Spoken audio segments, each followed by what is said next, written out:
The Sheriff's Fine Mess.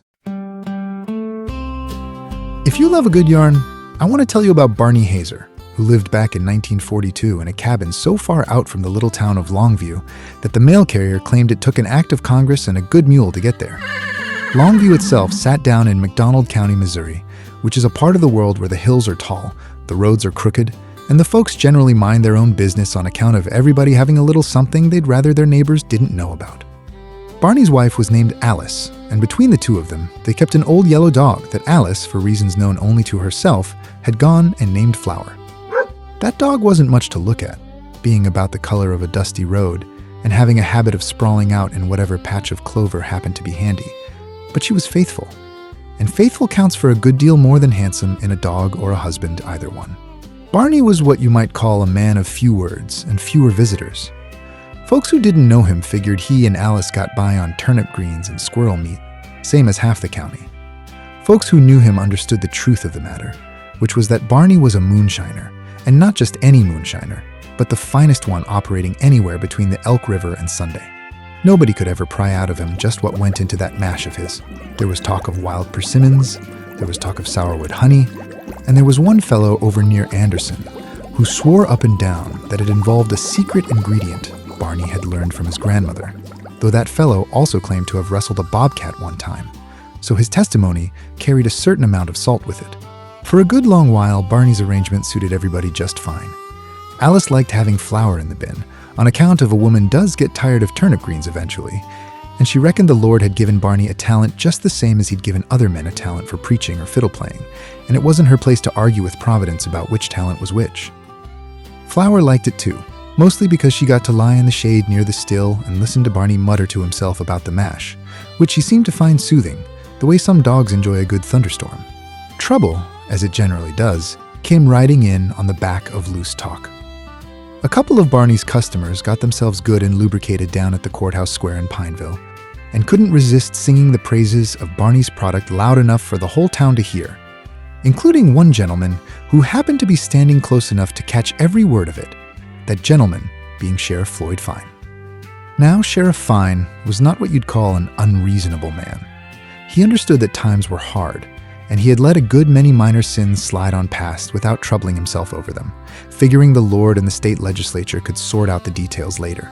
However, there is a particular kind of torment that comes to a man when the whole county starts making jokes on his own name.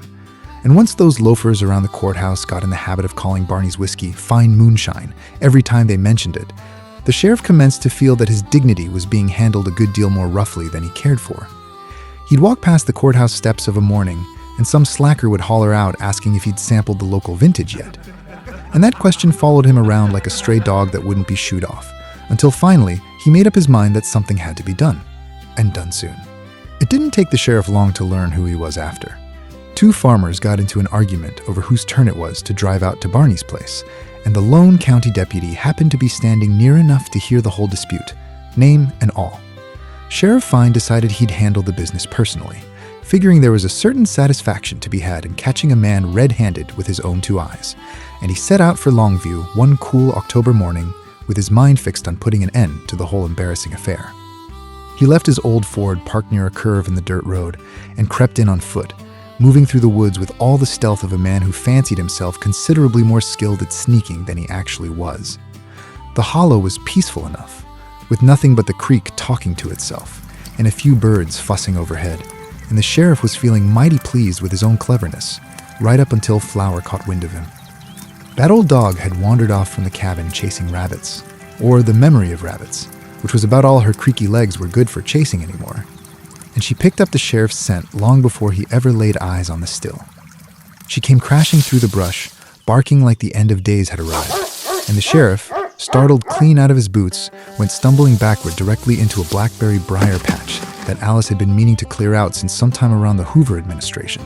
Barney and Alice came running at the noise and found the sheriff of McDonald County flat on his back in the briars, with Flower standing over him, wagging her tail and licking his face like he was a long-lost cousin coming home for supper.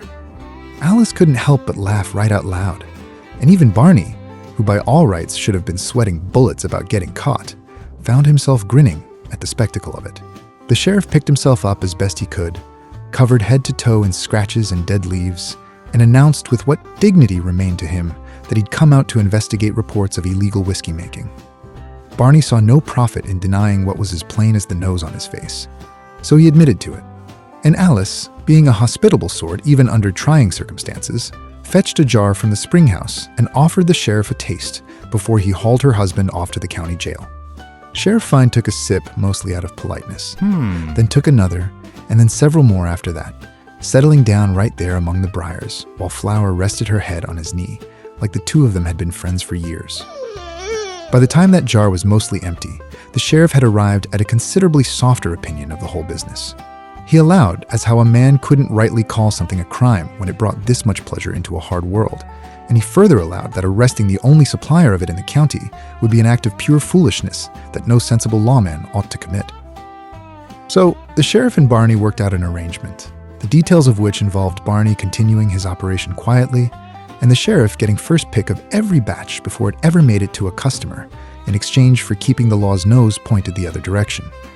He did extract one promise from Barney, which was that word of the product's excellence was never to travel so far as the courthouse steps, and details of the arrangement and that day's events would remain a secret. Using his index finger, Barney crossed his heart and spit. "You got my word, Sheriff," he said. Word, however, did eventually get around Longview, the way word always does in a place where everybody's a cousin to everybody else, that Sheriff Floyd Fine had ridden out to arrest the finest moonshiner in the county and came home instead with a face full of briar scratches and a taste for persimmon mash. The boys down at the courthouse never did let him forget it, though after that, the teasing came with a good deal more affection attached to it than before. As for Barney and Alice, they carried on much as they always had, and Alice took to saying that old Flower had earned her keep twice over that October morning, once for running off the law and once for making certain the sheriff never held a grudge against them. Flower herself never had much to say about the matter one way or the other, being mainly concerned with whether there'd be a biscuit in it for her, which, as things turned out, there generally was.